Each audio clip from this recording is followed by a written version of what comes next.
Hallelujah, जय मसीह की। आइए पवित्र आत्मा विषय श्रृंखला का आज दूसरा भाग सीखते हैं, जो आज का विषय है कि हम पवित्र आत्मा को कब और कैसे प्राप्त करते हैं। तो हम उत्तर देखते हैं। प्रेरित पौलुस ने स्पष्ट रूप से सिखाया कि हम पवित्र आत्मा को उसी समय पा लेते जिस समय हम प्रभु यीशु मसीह को अपना उद्धारकर्ता ग्रहण करते हैं। तो आइए इस संदर्भ में हम 3 बातें देखते हैं। पहली बात, पहला कुरिन्थियों 12:13 पढ़ते हैं। पहला कुरिन्थियों 12:13, क्योंकि हम सब ने, क्या यहूदी हो क्या यूनानी, क्या दास हो क्या स्वतंत्र, एक ही आत्मा के द्वारा एक देह होने के लिए बपतिस्मा लिया और हम सबको एक ही आत्मा पिलाया गया। और दूसरी बात देखते हैं, रोमियो की पुस्तक में पौलुस कहता है कि यदि किसी व्यक्ति में पवित्र आत्मा नहीं बसता है तो वह मसीह से संबंधित नहीं है। रोमियो 8:9 पढ़ते हैं। रोमियो 8:9, परंतु जबकि परमेश्वर का आत्मा तुम में बसता है, तुम शारीरिक दशा में नहीं परंतु आत्मिक दशा में हो।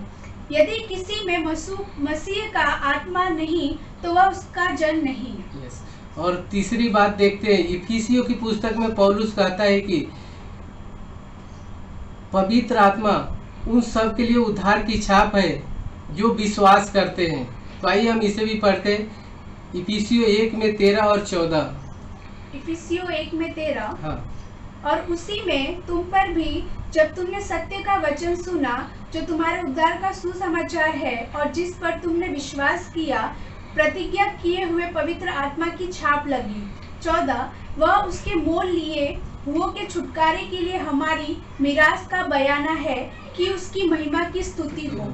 हालेलुया। तो ये 3 संदर्भ स्पष्ट करते हैं कि पवित्र आत्मा उद्धार पाते समय मिलता है। रोमियो 8:9 और भी दृढ़ता से कहता है कि यदि किसी में आत्मा वास नहीं करता तो वह मसीह का जन नहीं होता।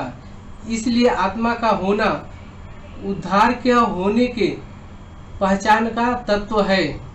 हालेलुया। तो पवित्र शास्त्र के कई वचन बड़ी भरपूरी से स्पष्ट करते हैं कि जब हम मसीह को उद्धारकर्ता ग्रहण करते हैं उसी समय हमारा उद्धार सुरक्षित हो जाता है।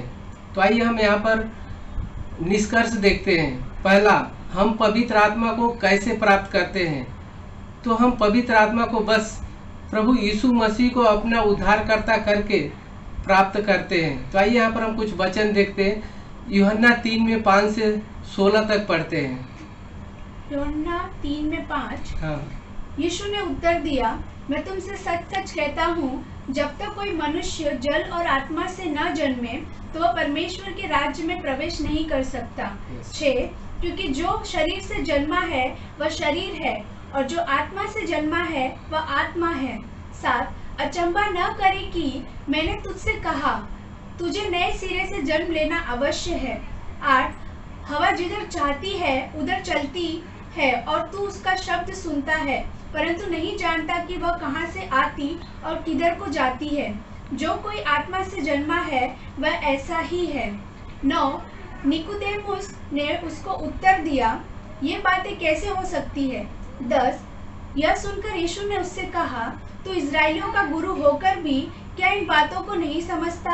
11, मैं तुमसे सच सच कहता हूँ कि हम जो जानते हैं वह कहते हैं और जिसे हमने देखा है उसकी गवाही देते हैं और तुम हमारी गवाही ग्रहण नहीं करते।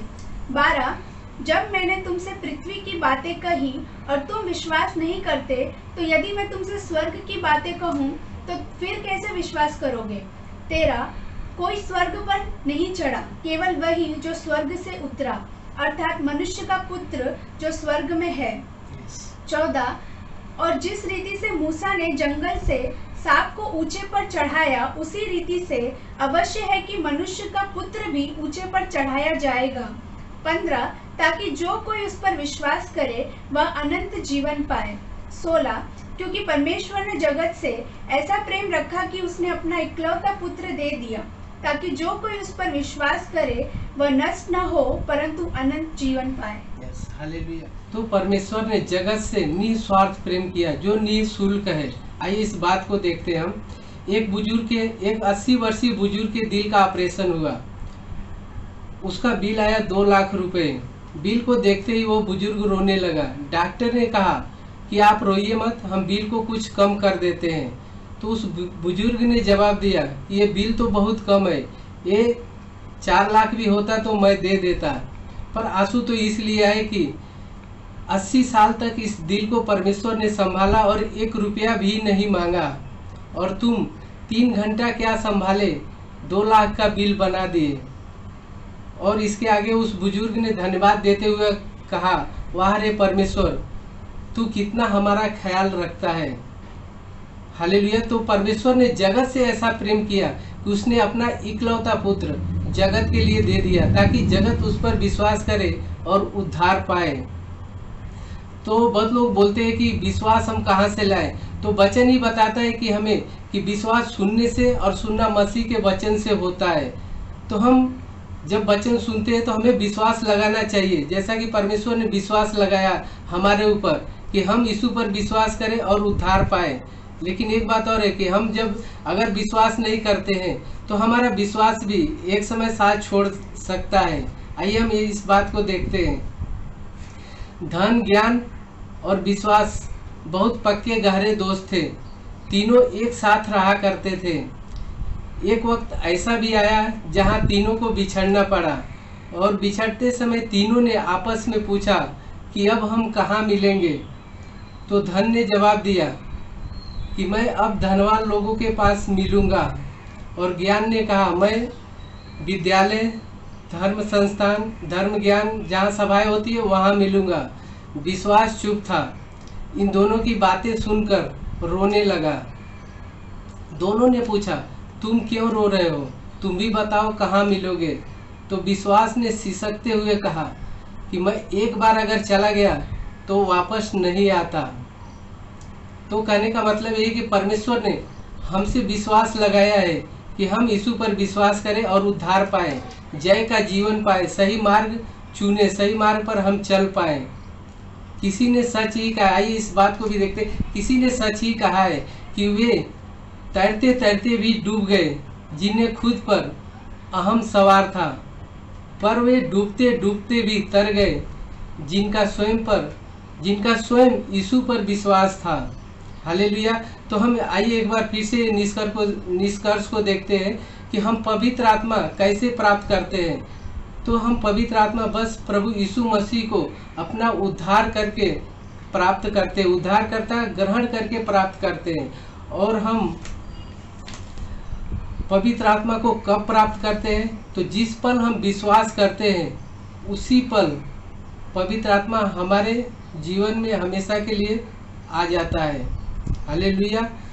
तो ये पवित्र आत्मा हम कैसे प्राप्त करते हैं, तो आइए हम इस विषय का आखिरी प्रार्थना करते हैं।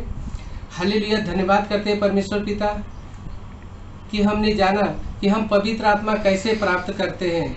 तो हमने जाना परमेश्वर पिता कि तू हमारे लिए अपना इकलौता पुत्र बलिदान किया ताकि हम उस पर विश्वास करें और अनंत जीवन पाए, उद्धार पाए, जिसके पीछे हम पवित्र आत्मा को पा जाते हैं। होने दे परमेश्वर पिता कि ऐसा ही पूरे लोग ऐसा कर पाए।